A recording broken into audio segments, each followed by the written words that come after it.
TikTok. All right, Tint Talk here. Like and subscribe. So really quick, a lot of people they've been seeing me when I shrink. I'll blow air under the film. So the reason I do that for two reasons. One reason, if anything's locked down, it will pretty much unlock it.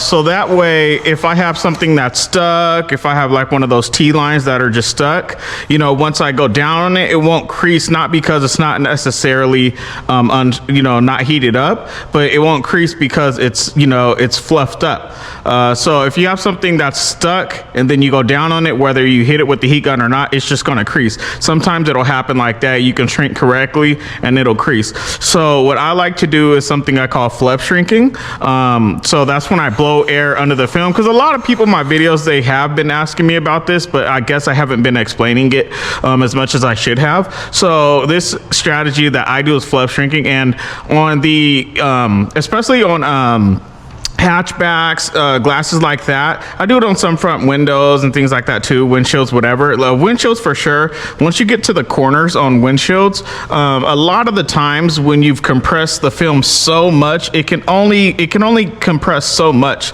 to where, it just turns into a really skinny line. You go down in it one more time and it just creases. That just goes to how much the film can handle. So you can shrink everything perfectly, but if you just compress so much and you go so far down to where the film cannot shrink anymore, it cannot get any smaller than what it is, you are actually shrinking the film.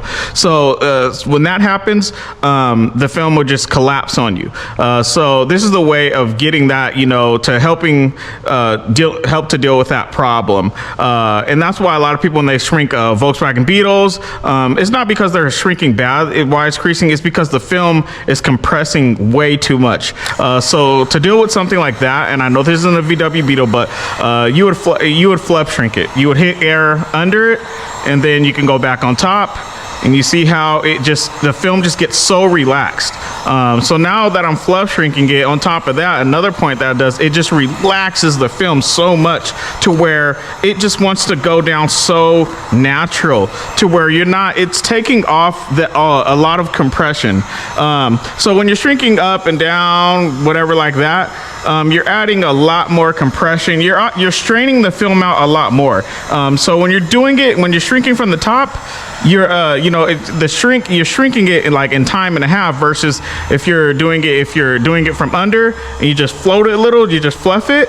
The film, it has a lot more wiggle room to work with, especially if you have some really gigantic glasses or some really tough angles on the corners. Once you get to the corners, if you're shrinking the corners and you're having problems, you would Fluff shrink it. So add it into your game, and then hopefully I explained it very well with everybody. But yeah, because people have been asking and I wanted to address that. So yeah. Alrighty guys, like, subscribe, and I'll see you on the next one.